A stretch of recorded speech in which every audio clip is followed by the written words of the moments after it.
Lúcia, excelentíssimo senhor ministro Luiz Fux, excelentíssimo senhor ministro Flávio Dino, senhores advogados, senhores que acompanham este julgamento. É chegada a hora do julgamento pela mais alta corte do país, em que a democracia no Brasil assume a sua defesa ativa contra a tentativa de golpe apoiado em violência ameaçada e praticada. Nenhuma democracia se sustenta se não contar com efetivos meios para se contrapor a atos orientados à sua decomposição belicosa, ultrajante dos meios dispostos pela ortodoxia constitucional para dirigir o seu exercício e para gerir a transição do poder político. A ordem disposta na Constituição dispõe de meios institucionais para atalhar investidas contra ela própria e o seu espírito. O controle de constitucionalidade é uma dessas formas, suficiente tantas vezes para remediar desvios jurídicos da estrutura da ordem.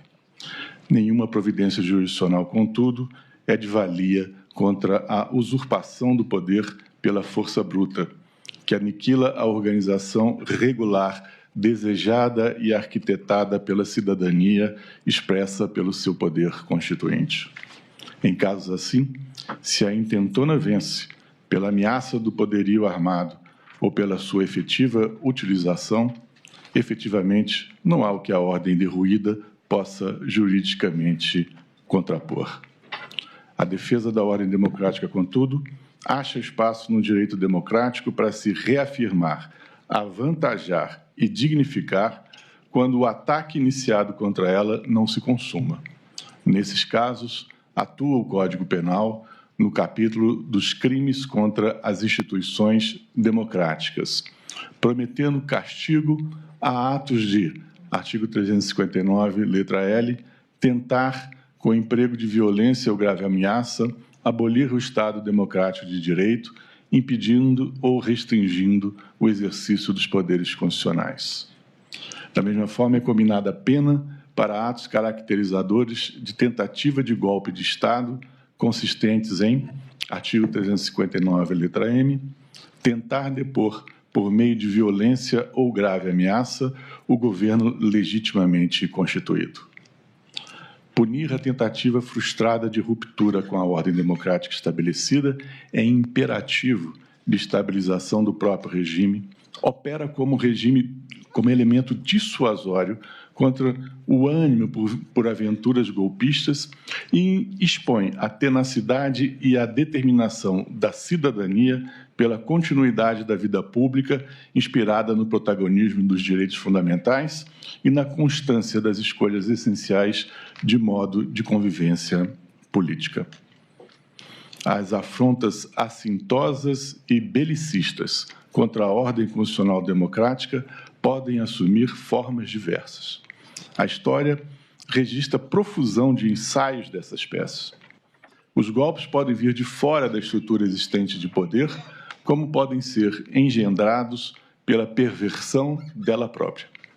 O nosso passado e o de tantas outras nações oferecem ilustrações desta última espécie. O inconformismo com o término regular do período previsto de Mano costuma ser fator deflagrador de crise para a normalidade democrática provocada pelos seus inimigos violentos. Não reprimir criminalmente tentativas dessa ordem, como mostram relatos de fato aqui e no estrangeiro, recrudesce ímpetos de autoritarismo e põe em risco um modelo de vida civilizada. Não se pode admitir que se puerilizem as tramas urdidas e postas em prática por meio de atos coordenados e sucessivos, conducentes à perturbação social, à predisposição a medidas de força desautorizada constitucionalmente, à materialização da restrição dos poderes constitucionais e à ruptura com preceitos elementares da democracia, como o respeito à vontade do povo expressa nos momentos eleitorais. Os atos que compõem o panorama espantoso e tenebroso da denúncia são fenômenos de atentado com relevância criminal contra as instituições democráticas.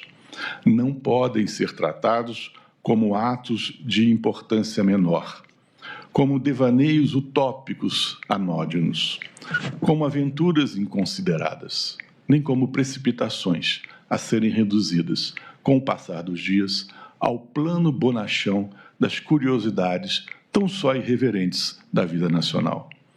O que está em julgamento são atos que hão de ser considerados graves, enquanto quisermos manter a vivência de um Estado democrático de direito. Nesta fase derradeira do julgamento, permanecem inabaladas as considerações e conclusões dispostas nas alegações finais da Procuradoria-Geral da República.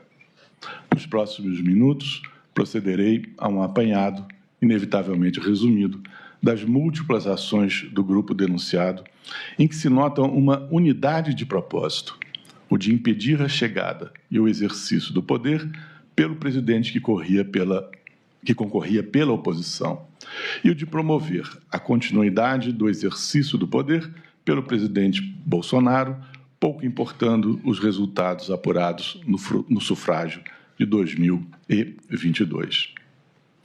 Uma tentativa de golpe de Estado, de quebra dos elementos essenciais do Estado de Direito Democrático, decorrente do desmantelamento da independência de poderes, não se dá à compreensão sem que se articulem fatos e eventos múltiplos, de ocorrência estendida no tempo, que conformam o comportamento punido pela lei. No golpe que se consuma, a fratura do regime constitucional se distingue pelo efetivo apoderamento da estrutura estatal, à margem dos mecanismos previstos na ordem jurídica, o que é de imediata percepção.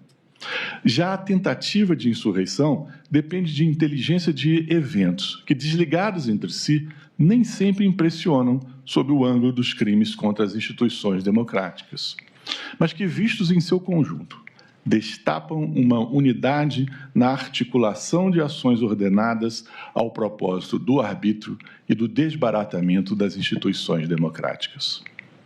A denúncia apresentada neste processo, por isso até, não pode ser analisada com uma narrativa de fatos isolados. Antes, há de ser contemplada como relato de uma sequência significativa de ações voltadas para a finalidade malsã, aptas, na soma em que se integram, para provocar o resultado que a legislação pune. A idoneidade objetiva dessas ações para ensejar a ofensa ao bem jurídico tutelado se revela na composição geral dos eventos, entrelaçados pelo desígnio da quebra da normalidade democrática. Aqui, a ameaça da violência e a sua realidade se revelam nas etapas em que se desenvolve a sequência de práticas voltadas ao assolamento das instituições democráticas. Na sua linha de desenvolvimento, ganham evidência e assumem significativa gravidade. Os fatos de que a denúncia trata nem sempre tiveram os mesmos atores. Muitos outros, mas todos convergiram dentro do seu espaço de atuação para o objetivo comum de assegurar assegurar a permanência do presidente da República da época na condução do Estado, mesmo que não vencesse as eleições e mesmo depois de haver efetivamente perdido a preferência dos eleitores em 2022. Em conjunto, esses eventos desvendam não uma maquinação desgarrada da realidade prática, tampouco meros atos de cogitação, mas a colocação em marcha de plano de operação antidemocrática ofensiva ao bem jurídico tutelado pelo Código Penal. Para que a tentativa se consolide, não é indispensável que haja ordem assinada pelo presidente da República para a adoção de medidas explicitamente estranhas à regularidade constitucional. Neste caso, estaríamos no campo ainda mais contíguo ao da consumação do golpe, se não já na sua consecução. A tentativa se revela na prática de atos e de ações dedicadas ao propósito da ruptura das regras constitucionais sobre o exercício do poder, com apelo ao emprego da força bruta, real ou ameaçado. A cooperação entre si dos denunciados para esse objetivo derradeiro, sob a coordenação, inspiração e determinação derradeira do ex-presidente da República denunciado, torna nítida a organização criminosa no seu significado penal. Ainda que nem todos os denunciados tenham atuado ativamente em todos os acontecimentos relevantes na sequência de quadros em que se desdobraram as ações contra as instituições democráticas, todos colaboraram, na parte em que lhes coube, em cada etapa do processo de golpe, para que o conjunto dos acontecimentos criminosos ganhasse realidade. Entrosam-se numa concordância de sentido e finalidade. Por isso, todos os personagens do processo em que a tentativa do golpe se desdobrou são responsáveis pelos eventos que se concatenam entre si. O grau de atuação de cada qual no conjunto dos episódios da trama é questão de mensuração da culpa e da pena, mas não da responsabilidade em si pelos acontecimentos. Tem-se, a esta altura, provada a cadeia de fatos direcionados a consumar a ruptura democrática.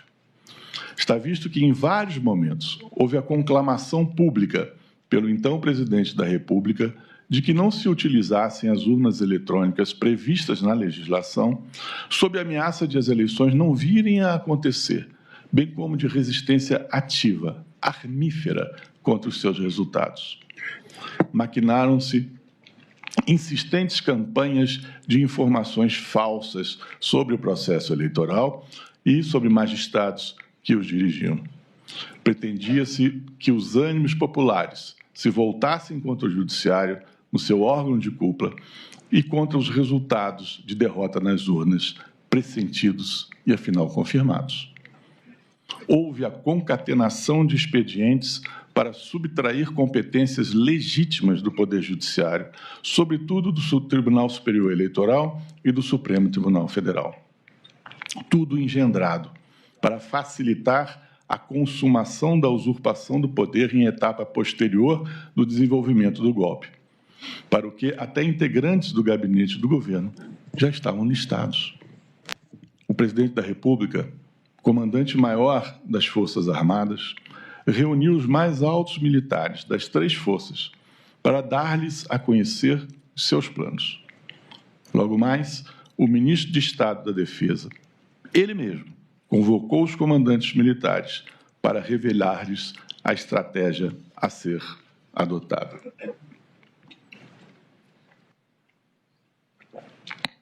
Repare-se bem que a reunião não se deu para que os comandantes tivessem ciência do grave ato, a fim de que a ele resistissem energicamente.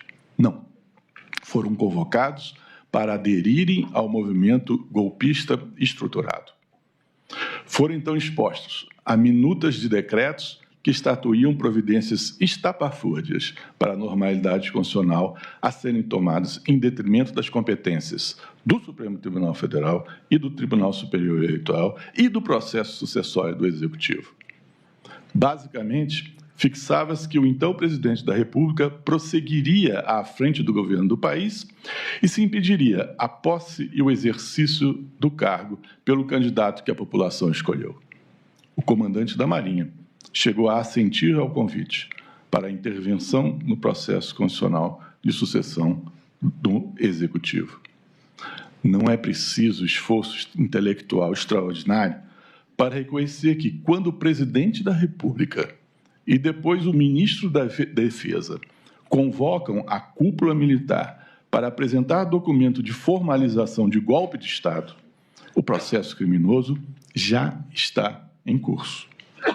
Não se está, nesse caso, num ambiente relativamente inofensivo de conversas entre quem não dispõe de meios para operar um putsch.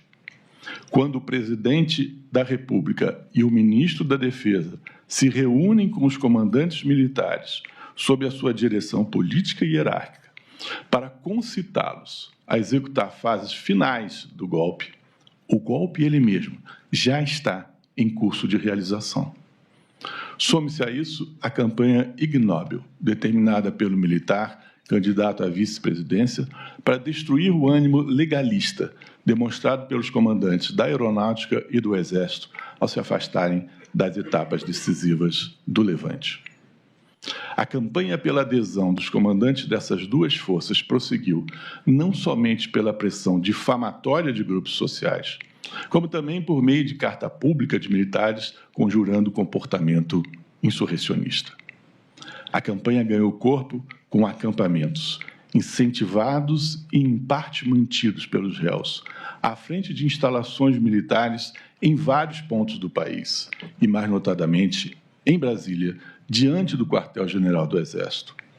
Ali, com demonstrações diversas, com faixas e discursos inflamados, pedia-se a intervenção militar, nada diferente de golpe militar. Passados mais alguns meses, o público, seduzido pelo discurso de inconformismo com a ordem constitucional, passou à ação física. O momento culminante da balbúrdia urdida se deu em 8 de janeiro de 2023, com a tomada dos prédios que cediam os poderes, com articulada destruição física do patrimônio público e histórico nacional. Mas, já antes, também houve ações de violência acordante com os desejos do grupo, ao tempo da diplomação do novo presidente da República, como a invasão da sede da Polícia Federal em Brasília e atos típicos de terrorismo, como o atear fogo em automóveis e ônibus na capital. Chegou-se ao extremo da aproximação do aeroporto de Brasília de caminhão repleto de combustível destinado à explosão. A instauração do caos era explicitamente considerada etapa necessária do desenrolar do golpe, para que se atraísse a adesão dos comandantes do Exército e da Aeronáutica. Ao lado disso, a organização criminosa atuava em setores de inteligência para monitorar populações e autoridades, a fim de viabilizar etapas do movimento golpista. Ao tempo do segundo turno das eleições de 2022, agentes na Polícia Rodoviária Federal mapearam localidades em que o candidato da oposição somara a mais expressiva votação no Nordeste, com vistas a criar barreiras artificiais a que esta população conseguisse aceder aos postos de votação. Paralelamente, se punha em execução o sinistro plano de prisão e eliminação do ministro do Supremo Tribunal Federal, que presidia o Tribunal Superior Eleitoral, bem como dos candidatos eleitos à presidência e à vice-presidência da República. Essa etapa do golpe foi minuciosamente planejada, com descrição escrita de estágios e de finalidades. O infausto projeto foi desenvolvido em seguida à reunião expositiva que os seus executores mantiveram com o candidato à vice-presidência, com ele debatendo o financiamento necessário, que afinal foi obtido. O plano Punhal Verde-Amarelo recebeu esse nome dos próprios réus.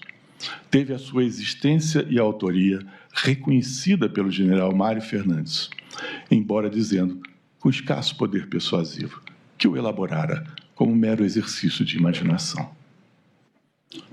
Foi implementado nas suas fases de monitoramento físico do presidente do Tribunal Superior Eleitoral, efetuando-se o traslado de pessoal e armas para Brasília, para que fosse consumado, efetuando-se a aproximação física do alvo, suficiente para que seus desígnios se completassem. Apenas não se consumou, porque não aconteceu o ato esperado naquele momento de formalização pública do golpe por decreto do presidente da República. Os acusados por esses atos não negam a realidade dos fatos, mas ou buscam edulcorar-lhes os intuitos, ou ainda sem desmentir como realidades, tentam dela se mostrar alheios. Ao fim do processo, resta certo que houve um combinado de atos orientados a consumar um golpe de Estado que desnaturaria o Estado democrático de direito num dos seus elementos basilares, o respeito a escolha livre dos cidadãos do chefe do Executivo. Além disso, tentou-se o amesquinhamento do Poder Judiciário com o impedimento do exercício regular das suas competências. A violência, além daquela de todos conhecidos pela ampla divulgação das vilanias do 8 de janeiro, foi objeto de ameaça constante. As provas da acusação decorrem de testemunhos e de documentos. Vistas no contexto em que se insere, são bastantes para afirmar a convicção segura das práticas repudiadas pela legislação penal. Sob o aspecto da violência que permeou os acontecimentos, nota-se em várias oportunidades, de modo límpido, a sua ameaça, na forma de discursos do ex-presidente e em práticas de atos propiciadores da truculência real. A ameaça ganha contornos de maior consistência na medida em que é apoiada em outros atos de atuação contra a legitimidade dos mecanismos normais do processo democrático. Vistos no seu conjunto, discursos contra a legitimidade dos meios eletrônicos de votação e de apuração eleitoral assumem dimensão própria no contexto golpista. Esses pronunciamentos públicos, invariavelmente repetidos, com o propósito de animar apoiadores de medidas insurrecionistas, num ambiente de declínio de chances de êxito normal da candidatura do então presidente da República, assumem feitio bem distinto do exercício legítimo da liberdade fundamental de expressão. Mostram-se aí o que eram desde a sua origem, artifício de deslegitimação do processo eleitoral para gerar estado de coisas favorável a providências de desrespeito pela força do resultado apurado nas eleições de 2022. Esse desrespeito foi concitado e determinado até mesmo para agentes do governo em momentos diferentes. O mesmo fenômeno se flagra nos ataques diuturnos a órgãos de cúpula das instituições democráticas, como o Supremo Tribunal Federal e o Tribunal Superior Eleitoral, em ousadias que desprezavam até mesmo a vida de ministros e dos candidatos vitoriosos no pleito ao Executivo Federal. A utilização da ABIN e das forças da Polícia Rodoviária Federal para estruturar mecanismo de contenção de opositores do governo e de eleitores do adversário do então presidente da República são momentos do golpe postos em andamento, em que a violência está presente. O uso do monopólio da força pelo Estado para fins de inibição dos direitos fundamentais dos cidadãos configura ato violência por si, ato violento em si. E é inegável a presença real dessa realidade nas providências adotadas por integrantes da Polícia Rodoviária Federal de retenção de eleitores com o objetivo de atrasá-los no caminho para as urnas. Eleitores estes selecionados a partir do estudo regionalizado do seu pendor por votar no candidato de oposição ao ex-presidente da República denunciado. Da mesma forma, se qualifica no domínio do termo violência a convocação de responsáveis por tropas militares para ultimar medidas de quebra da Constituição. A incitação a movimentos de repúdio ao resultado eleitoral, minuciosamente concatenada por longo tempo, acolhia a violência física que efetivamente se deu, e de modo crescente, a partir do resultado das urnas de 30 de outubro de 2022. O apoio da organização criminosa a acampamentos em frente a quartéis em várias localidades, em especial em frente ao quartel-general do Exército em Brasília, onde se clamava abertamente por intervenção militar e intervenção federal por parte das Forças Armadas, vale dizer, onde se exortava ao putsch, igualmente se insere no contexto da atuação efetiva por atitude de ruptura com a democracia por meio da violência. Paralisação forçada de caminhoneiros, flagrantes de atentados à bomba, convulsão nas ruas de Brasília em seguida à perda das eleições pelo ex-presidente da República, são atos de violência que se vinculam ao atentado posto em curso contra as instituições democráticas.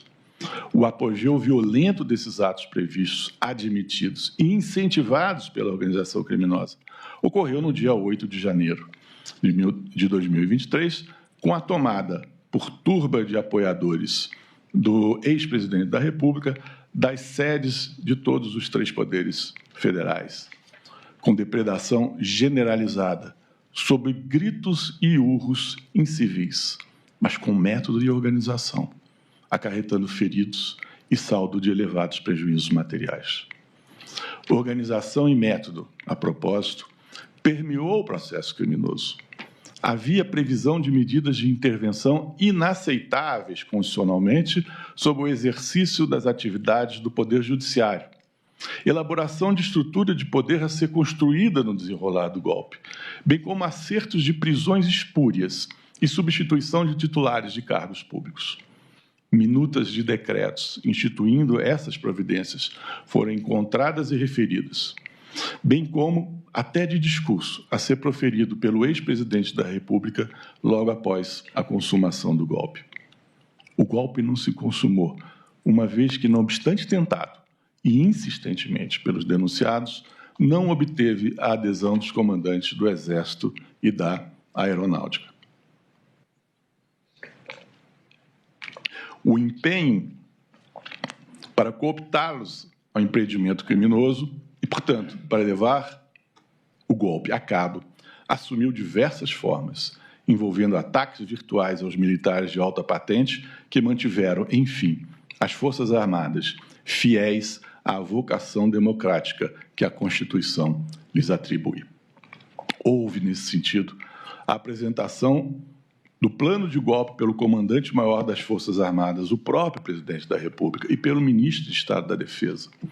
Da mesma forma, o propósito de criar clima de convulsão social foi posto em prática pelos insurrectos no intuito de atrair especialmente o Exército para a atitude antidemocrata. O golpe tentado não se consumou pela fidelidade do Exército, não obstante o desvirtuamento de alguns dos seus integrantes, e da Aeronáutica, a força normativa da Constituição Democrática em vigor. Todos esses acontecimentos descritos na denúncia estão confirmados pelas provas de que os autos estão refertos. É útil referir que as provas mais eloquentes foram sendo descobertas pela argúcia das investigações encetadas pela Polícia Federal. Aconteciam mais das vezes de elas serem confirmadas adiante pelo colaborador Mauro Cid. A denúncia revela com precisão e riqueza de detalhes a estruturação e atuação de organização criminosa entre meados de 2021 e início de 2023, com um claro propósito de promover a ruptura da ordem democrática no Brasil. O grupo, liderado pelo presidente Jair Bolsonaro e composto por figuras chaves do governo, das Forças Armadas e de órgãos de inteligência, desenvolveu e implementou plano progressivo e sistemático de ataque às instituições democráticas, com a finalidade de prejudicar a alternância legítima de poder nas eleições de 2022 e minar o livre exercício dos demais poderes constitucionais, especialmente do Poder Judiciário. A denúncia não se baseou em conjecturas ou suposições frágeis. Os próprios integrantes da organização criminosa fizeram questão de documentar quase todas as fases da empreitada.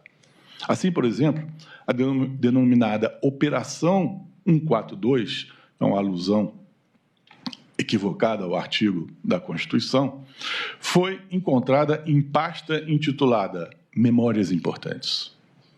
A instrução processual serviu para reforçar o poder persuasivo de todos os manuscritos, arquivos digitais, planilhas, discursos prontos e trocas de mensagem sobre o plano de ruptura da ordem democrática apreendidos durante a investigação. As testemunhas ouvidas em juízo especialmente os ex-comandantes do Exército e da Aeronáutica, confirmaram que lhes foram apresentadas, em mais de uma ocasião, minutas que decretavam medidas de exceção, cujos fundamentos não se ajustavam às hipóteses constitucionais e eram, de consequência, impensável no Estado democrático de direito. As providências previam anulação das eleições, prisão de autoridades públicas e intervenção em tribunal superior. Os relatos assentaram que as medidas seriam assinadas tão logo obtido o apoio das Forças Armadas. Os comandantes confirmaram terem sido instantemente pressionados, inclusive por meio de ataques virtuais, a aderir ao intento disruptivo. Desde o início da prática de seus atos executórios, a organização criminosa desejou, programou e promoveu a eclosão da rebeldia popular.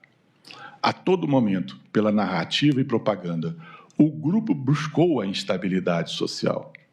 A revolta popular serviria como fator de legitimação para que fossem decretadas as medidas de exceção. Para se aliciar o apoio popular, disseminava-se a desconfiança no processo eleitoral e se promovia o incitamento à animosidade contra os poderes constituídos.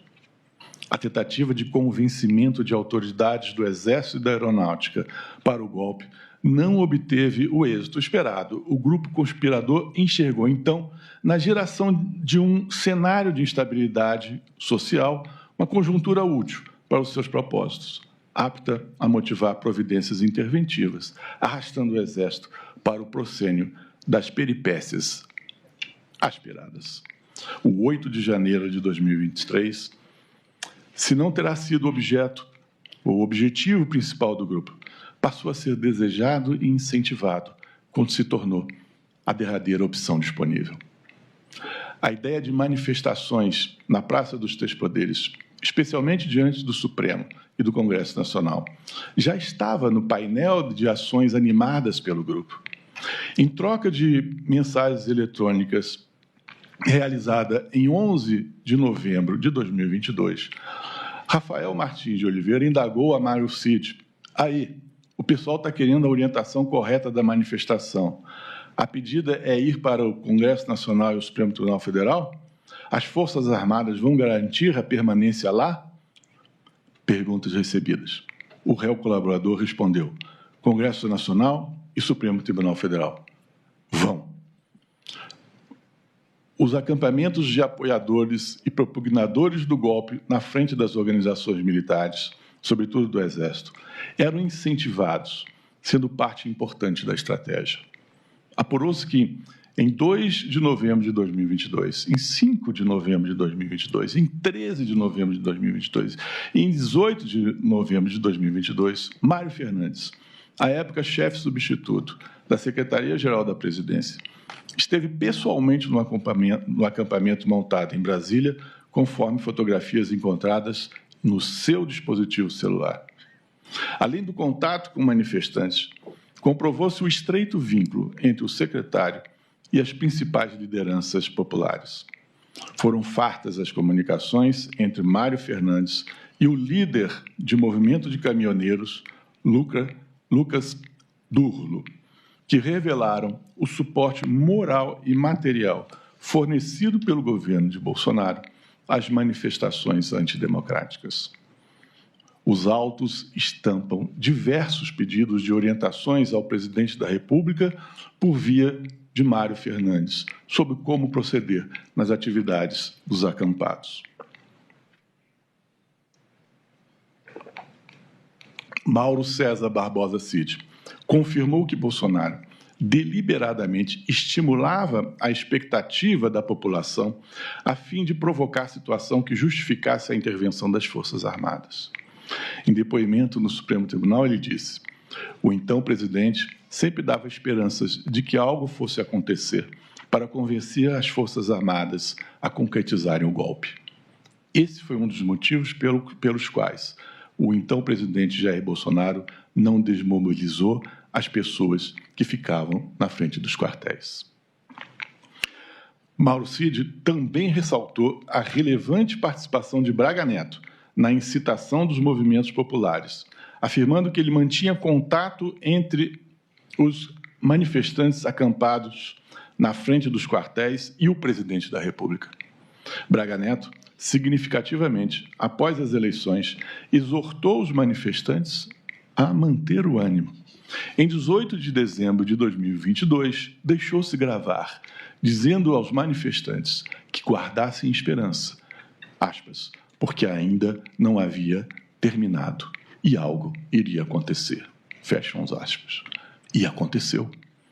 É inegável a surpreendente sofisticação tática de algumas das ações adotadas pelos populares durante os atos de destruição de 8 de janeiro, a denotar a presença de especialistas entre eles. Ganha crédito o informe de Mauro Cid sobre a inserção nos acampamentos militares com formação de militares com formação em forças especiais, os chamados kids pretos, altamente treinados em, aspas, operações de guerra irregular. Durante a invasão, objetos comuns foram usados de forma estratégica. Grades de segurança foram habilidosamente improvisadas como escadas, para permitir o acesso à parte superior dos edifícios. Mangueiras de incêndios foram acionadas pelos agressores, de forma coordenada, para dissipar os gases das bombas de intervenção tática lançadas pelas forças de segurança. A utilização criativa de equipamentos indica conhecimento prévio de estratégias de combate e capacidade de improvisação, que garantiram o prolongamento da ofensiva contra as instituições democráticas. A identificação de técnicas de guerrilha, somadas à influência dos kids pretos, aponta para uma ação muito mais complexa do que a de uma mera explosão improvisada, desconexa e amadora de um genérico descontentamento popular. Evidenciou-se que a organização criminosa contribuiu, até o último momento, para que a insurgência popular levasse o país a um regime de exceção. Os integrantes da estrutura criminosa conheciam o intuito de criação do cenário de comoção social. Desde 2021, adotava-se a tática de gerar desconfiança e animosidade contra as instituições democráticas. Todos aderiram à organização criminosa, cientes de que defendia o presidente Jair Bolsonaro e contribuíram em divisão de tarefas para a consumação do projeto autoritário de poder. O desfecho era previsto por todos e correspondia ao móvel central do grupo, atrair o disposto no artigo 29 do Código Penal. A organização criminosa documentou, como dito, a quase totalidade das ações narradas na denúncia por meio de gravações, manuscritos, arquivos digitais, planilhas e trocas de mensagens eletrônicas, tornando ainda mais perceptível a materialidade delitiva. Não há como negar fatos praticados publicamente, planos apreendidos, diálogos documentados e bens públicos deteriorados. Se as defesas tentaram minimizar a contribuição individual de cada acusado e buscar interpretações distintas dos fatos, estes mesmos fatos, contudo, não tiveram como ser negados. Encontra-se materialmente comprovada a sequência de atos destinados a propiciar a ruptura da normalidade do processo sucessório. Não há dúvida de que a organização criminosa quis desacreditar publicamente o sistema eletrônico de votação, valendo-se de recursos e de agentes públicos. Mobilizou também o braço armado do Estado, tanto para prejudicar a livre manifestação de vontade popular, quanto para ensejar permanência no poder, de modo desvinculado do processo eleitoral após a derrota nas urnas. Assim é que fatos e atos que as ilustradas defesas pretendem ser anódinos, ganham sentido criminal como elos de sequência necessária e voltada para fins de golpe. Dessa forma, se entende o vídeo da live de 29 de julho de 2021, em que o ex-presidente da República assegurou, ameaçador, que as Forças Armadas estariam prontas para agir a qualquer tempo.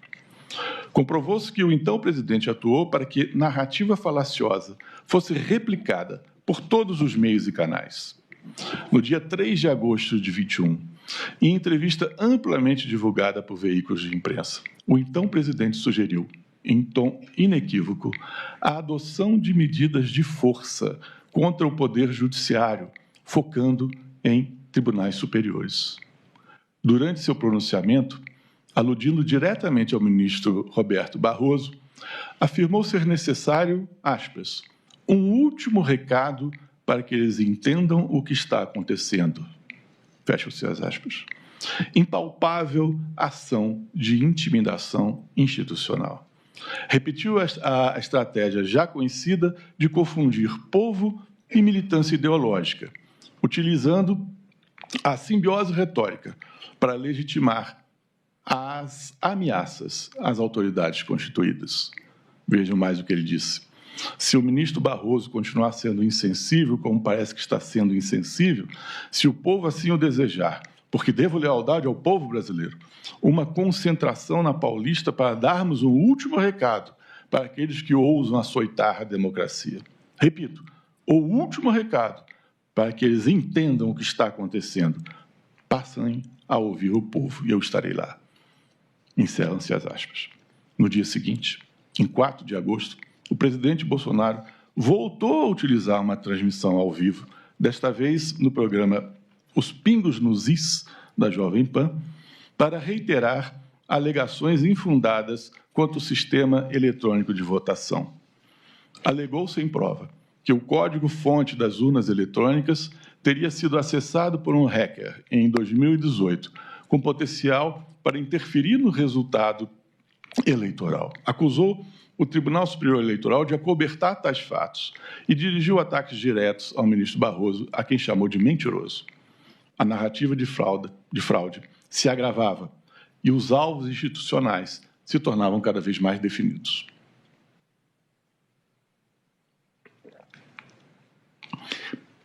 A estratégia golpista articulada alcançou novo patamar de radicalização nos discursos públicos proferidos pelo presidente em 7 de setembro de 2021, tanto na esplanada dos ministérios em Brasília, quanto na Avenida Paulista em São Paulo. Aproveitando-se do prestígio da data cívica, o então presidente tornou a insuflar a militância contra os ministros do Supremo Tribunal Federal e do Tribunal Superior Eleitoral, em mais uma etapa do plano de subversão da ordem constitucional. Em seu pronunciamento na Avenida Paulista, de novo atacou o sistema eletrônico de votação, qualificando-o como farsa, porventura patrocinada pelo TSE. Os ataques foram direcionados especialmente aos ministros Roberto Barroso e Alexandre de Moraes, então presidentes, respectivamente, do Tribunal Superior Eleitoral e do inquérito das fake news no Supremo. Referindo-se ao presidente do Supremo Tribunal Federal, o ministro Luiz Fux, o réu elevou o tom das ameaças e repetiu o ultimato, aspas, ou o chefe desse poder enquadra o seu, ou esse poder pode sofrer aquilo que não queremos, porque nós valorizamos, reconhecemos e sabemos o valor de cada poder da República. Encerram-se as aspas. As palavras proferidas no dia da celebração nacional da independência não podem ser confundidas com um arroubo isolado, mas expunham o projeto autoritário. O presidente incitava desabridamente a animosidade contra o Poder Judiciário e os seus integrantes. A escalada verbal foi acompanhada por manifestações organizadas, em que apareciam faixas com pedido de intervenção militar. Foi nesse contexto que o presidente Jair Bolsonaro tornou pública, no Dia da Pátria, a sua recusa em aceitar uma alternância democrática de poder em frases como não poderia participar de uma farsa como essa patrocinada pelo TSE. E esta outra, só saio preso, morto ou com vitória. Quero dizer aos canalhas que nunca serei preso. Em todas essas ocasiões, se levantaram críticas ao sistema de votação baseadas em premissas viciadas, em desnaturação de fatos. Enfim, em suspeitas vazias, sempre desfeitas pela Justiça Eleitoral de modo nunca contestado na sua exatidão técnica.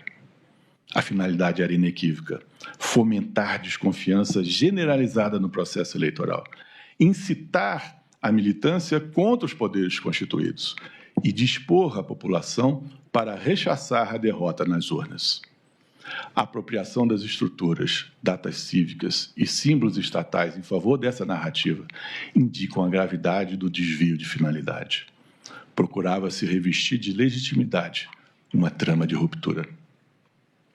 As constantes manifestações do presidente nessa diretriz se inseriam na estratégia de disseminação sistemática de inverdades e mobilização ideológica, disposta para a fidelização de sua base de aliados e para o desgaste dos alicerces democráticos. Foram apreendidos manuscritos e arquivos eletrônicos reveladores do plano de desacreditar reiteradamente o processo eletrônico de votação.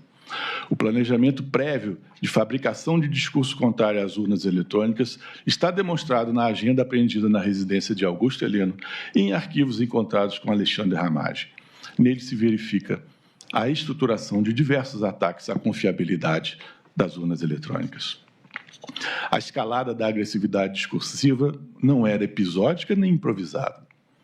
Integrava a execução de propósito orientado à corrosão progressiva da confiança pública nos procedimentos democráticos. A deslegitimação seletiva de agentes do Estado, especialmente ministros do STF e do TSE, cumpria a função de predispor a opinião pública para as ações excepcionais, apresentadas como reativas e não golpistas. É interessante observar que, nas últimas décadas, em todo o mundo, a dinâmica do autoritarismo tem início no desmonte dos órgãos de controle, como o judiciário, em especial as cortes constitucionais. Essas instituições são essenciais para o equilíbrio democrático. Funcionam como guardiões dos valores constitucionais permanentes, que, não raro, contrastam com ímpetos populistas nos instantes de maior efervescência política. E é justamente desses arroubos que depende a marcha do autoritarismo. Não é à toa que o Supremo Tribunal Federal e o Tribunal Superior Eleitoral se tornaram alvos ostensivos e prioritários do ataque dos grupos. Assim, em procedimento de busca e apreensão, foi descoberta gravação de reunião ministerial ocorrida em 5 de julho de 2022, promovida pelo presidente Bolsonaro, acompanhado de seu ajudante de ordens, Mauro Cid, com a presença de ministros de Estado, comandantes das Forças Armadas e outras autoridades do alto escalão do governo federal. Ali se urdiu a tática de ataque ao sistema eleitoral vigente. Participaram do encontro Anderson Torres, Augusto Heleno, Mário Fernandes, Almir Garnier e Paulo Sérgio Nogueira, além de Walter Braga Neto, e dos comandantes do Exército, da Marinha e da Aeronáutica. No início da reunião, o presidente acusou o narcotráfico de financiar o seu adversário, Luiz Inácio Lula da Silva, e outros presidentes da América do Sul. Atribuiu às urnas eletrônicas do TSE uma manipulação antecipada dos resultados, afirmando que os números já estão dentro dos computadores. Exigiu, afinal, que os ministros replicassem a sua narrativa sobre a suposta vulnerabilidade das urnas. Anunciou mais que se reuniria com embaixadores de países estrangeiros lotados no Brasil para mostrar o que está acontecendo e reiterar as suas alegações de fraude. Dirigiu ataques diretos aos ministros Fachin, Barroso e Alexandre de Moraes, questionando-lhes a imparcialidade e acusando o Supremo Tribunal Federal de ser um super-supremo, que atuaria, nas suas palavras, fora das 4 linhas da Constituição. A pressão sobre participantes foi reiterada por Anderson Torres, Walter Braga Neto, Paulo Sérgio Nogueira, Augusto Heleno e Mário Fernandes, tornando-se explícita a unidade de desígnios do grupo, voltada à rejeição antecipada da vontade popular. Na ocasião, Jair Bolsonaro chegou a interromper o general Augusto Heleno, quando este revelou que a ABIN continuava sendo instrumentalizada para fins ilícitos, no caso, para a infiltração de agentes nas campanhas eleitorais. A interrupção se deu pelo receio de vazamento. A reunião se encerrou, deixando clara a intenção de deslegitimar o resultado eleitoral, estimular a difusão de fake news e articular discurso de insurgência institucional. Pouco depois, conforme anunciado na reunião ministerial de 5 de julho, o presidente Jair Bolsonaro, na condição de chefe de Estado, convidou formalmente os mais altos representantes diplomáticos estrangeiros acreditados no Brasil, bem como autoridades nacionais, para um encontro no dia 18 de julho, no Palácio da Alvorada. Na ocasião, proferiu novamente discurso com investidas infundadas sobre a confiabilidade do sistema eletrônico de votação e apuração adotado pelo Tribunal Superior Eleitoral. O então presidente alertou que, sob esse sistema, estava-se na iminência de se realizarem eleições viciadas e ilegítimas, que estariam maliciosamente dirigidas para beneficiar o seu principal adversário, com o beneplácito de ministros do Supremo Tribunal Federal e do Tribunal Superior Eleitoral. O discurso antidemocrático ganhou difusão pelo país por meio de sistemas de televisionamento público federal e mediante reprodução em redes sociais do réu, com o que alcançou o conjunto dos eleitores brasileiros e não apenas os representantes diplomáticos. O discurso solene, proferido pelo chefe de Estado, procurava revestir de aparente verossimilhança as alegações falaciosas. Reiterando diversas falas anteriores, reforçava a estratégia da organização de comprometer a estabilidade institucional e preparar também a comunidade internacional para a rejeição dos resultados das urnas. Pouco depois, iniciou-se o período eleitoral no mês de agosto de 2022. Até a chegada do pleito eleitoral, as informações falsas sobre o sistema eletrônico de votação continuaram sendo difundidas pelo réu e pela organização criminosa de forma contínua, especialmente por meio virtual. Após o resultado do primeiro turno das eleições gerais de 2022 e tornando-se mais próxima e real a perspectiva de derrota no pleito, o grupo precisou ampliar a sua frente de ação mediante o uso ainda mais ostensivo da máquina pública, a fim de interferir diretamente no processo de eleição e assegurar a permanência do líder da organização no poder.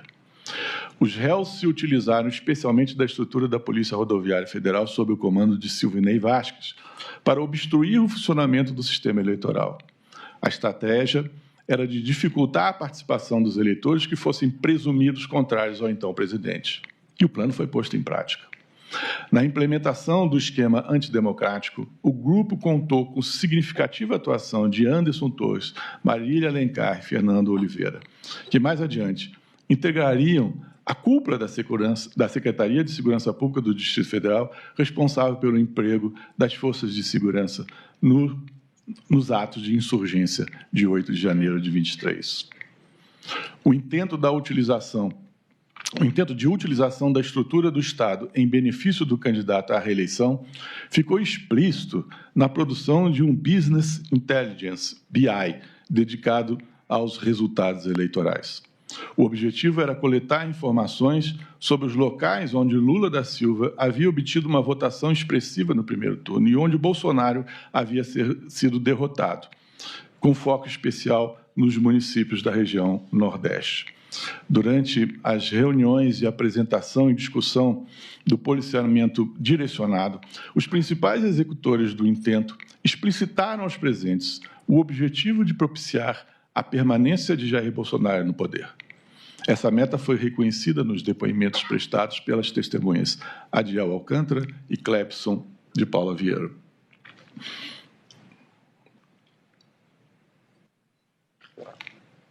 Ao comentar a reunião de 19 de outubro de 22, em que estavam presentes Anderson Torres e Silvinei Vasquez, da mesma forma, Marília Alencar descreveu a tônica do evento, comentando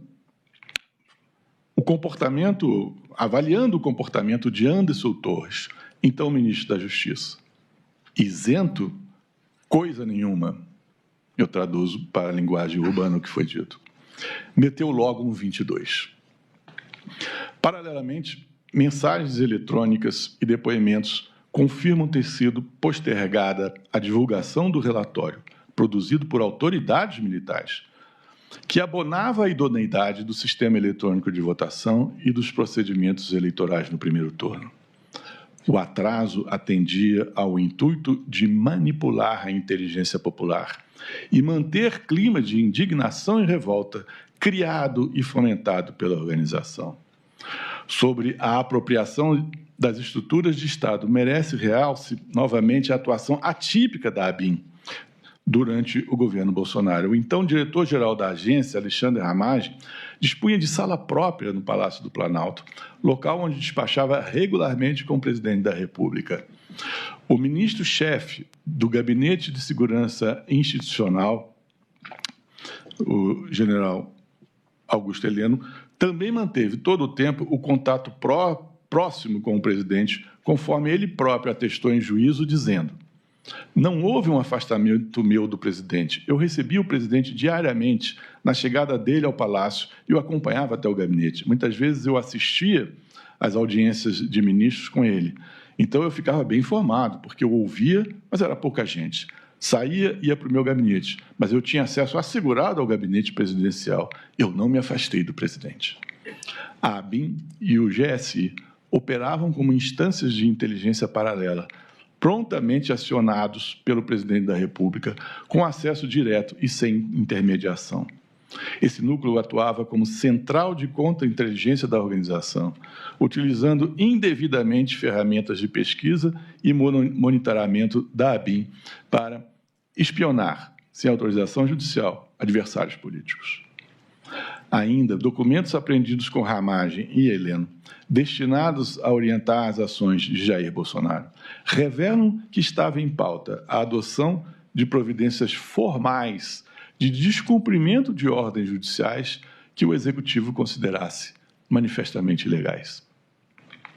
Outro braço da organização cuidou de obter de um instituto dedicado a assuntos eleitorais documento que afirmava que Bolsonaro ganhara as eleições, uma vez computadas as urnas válidas, que consideravam válidas. Afirmava-se que técnico altamente qualificado teria descoberto que apenas as urnas fabricadas em 2020 deveriam ser consideradas aptas para o funcionamento. Se fosse esse o caso, as eleições teriam sido vencidas por Jair Bolsonaro. Descobriu-se, porém, que o relatório técnico fora deturpado nos seus termos, que o seu autor não admitira em nenhum tempo que parte das urnas seria imprópria, tendo, ao contrário, sustentado não haver nenhuma evidência válida que corroborasse semelhante tese. Ainda assim, o relatório subsidiou provocação ao TSE, que descartou de logo a sua utilidade. O relatório e a decisão da Justiça tornaram-se instrumentos de manipulação das bases populares do governo, servindo para acendrar desconfianças e ao vitimismo do presidente não reeleito. A organização criminosa se empenhou na execução dos planos operacionais de instauração de balbúrdia social. É o que se verificou da reunião realizada em 12 de novembro de 2022, na residência funcional do general Braga Neto, com a presença de Rafael Martins de Oliveira, Hélio Ferreira Lima e Mauro Cid. Ali, os denominados kids pretos, é a nomenclatura atribuída a militares com formação em forças especiais, debateram as ações clandestinas enfechadas com o nome de Copa 2022, destinadas a neutralizar o ministro Alexandre de Moraes nos moldes previstos pelo plano de sugestivo nome Punhal Verde e Amarelo. Havia também a previsão de morte por envenenamento do presidente da República eleito e a morte do seu vice.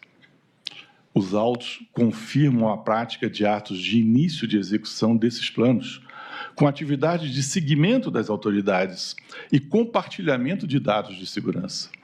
Previa-se o uso de armamentos pesados e se admitia alta probabilidade de óbitos, além daqueles dos alvos principais.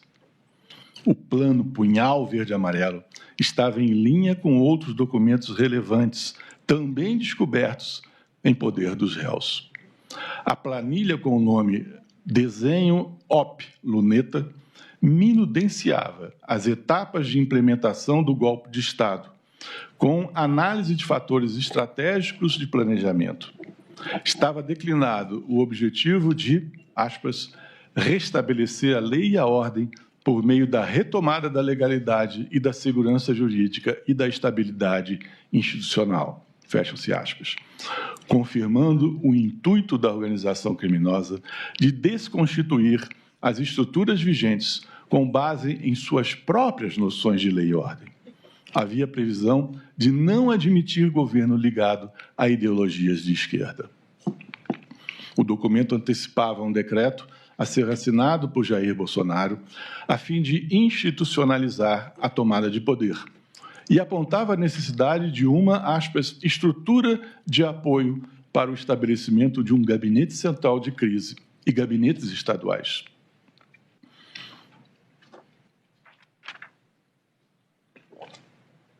Outros documentos físicos apreendidos na sede do Partido Liberal, de conteúdo muito semelhante, reforçam a unidade de desígnios dos integrantes da organização criminosa e a ação coordenada em favor de Jair Bolsonaro. Na mesa ocupada pelo coronel Flávio Peregrino, então assessor de Walter Braga Neto, foi encontrada a pasta denominada Memórias Importantes, que continha esboço da denominada Operação 142 e traçava ofensivas contra o Supremo Tribunal Federal, a assinatura de decreto presidencial e o controle da narrativa midiática. O plano também previa ações claramente voltadas à restrição de exercícios das atribuições de instituições democráticas. Falava em anulação das eleições, prorrogação dos mandatos e substituição de todo o TSE.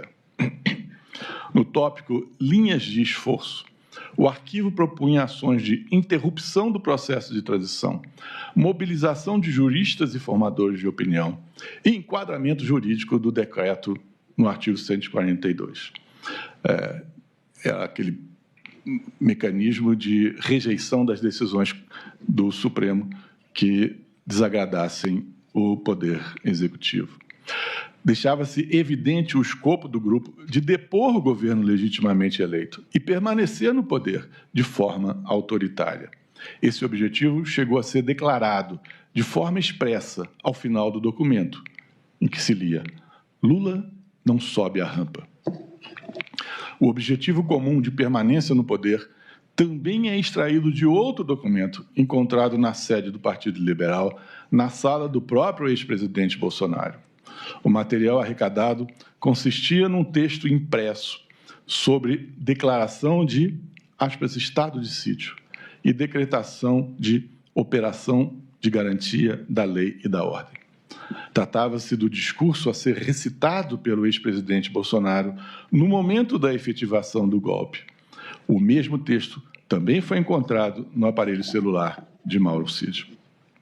O discurso encontrado na sala de Jair Bolsonaro reforça a convicção a respeito do domínio que ele possuía sobre as ações da organização criminosa, especialmente quanto ao desfecho desejado, a sua permanência autoritária no poder mediante o uso da força. É certa também a realidade das convocações do alto comando das Forças Armadas para a apresentação, inclusive pelo presidente da República, de medidas de exceção que impediriam a posse do novo governo eleito.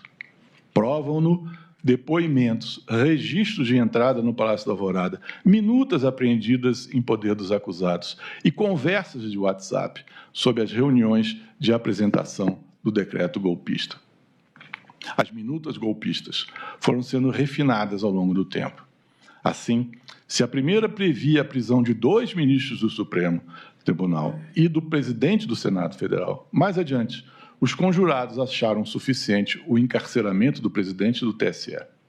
A primeira dessas minutas foi apresentada em 7 de dezembro de 2022, em reunião convocada pelo próprio presidente Bolsonaro. Comprovou-se a realização de uma série de encontros arranjados para congeminar as medidas de exceção, GLO, Estado de Sítio, Estado de Defesa, etc., todas estranhas e hostis às normas constitucionais. Nos dispositivos eletrônicos de Mauro Cid foram encontrados registros fotográficos de uma das versões do decreto golpista.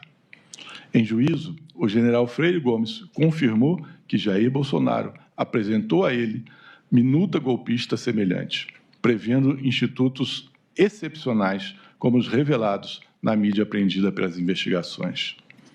O comandante da Marinha prontamente assentiu ao projeto e se dispôs a fornecer tropas. A resistência que houve foi das duas outras armas. Apurou-se que se contava para operacionalizar o golpe com a participação, como líder militar, do general Estevão Teófilo, então o comandante do Comando das Operações Terrestres, COTER. Essas condutas foram expressão concreta da estratégia da diluição do Estado Democrático de Direito por meio da força bruta das Forças Armadas. O argumento de que não haveria possibilidade lógica de golpe de Estado no curso do próprio mandato de Jair Bolsonaro é inconsistente. O sujeito ativo do delito pode ser qualquer pessoa, inclusive o próprio chefe do Executivo. O crime de golpe de Estado, previsto no artigo 359-M do Código Penal, não visa a proteger a figura pessoal do governante, mas sim a forma legítima de exercício do poder político. O bem jurídico tutelado é a ordem democrática como expressão institucional da soberania popular, e não a integridade física ou moral do chefe de governo. Isso significa que a norma penal incide sempre que se tenta romper, de forma violenta ou com ameaça de força, o ordenamento constitucional, ainda que isso se dê por ação daquele que legitimamente ascendeu ao poder anteriormente.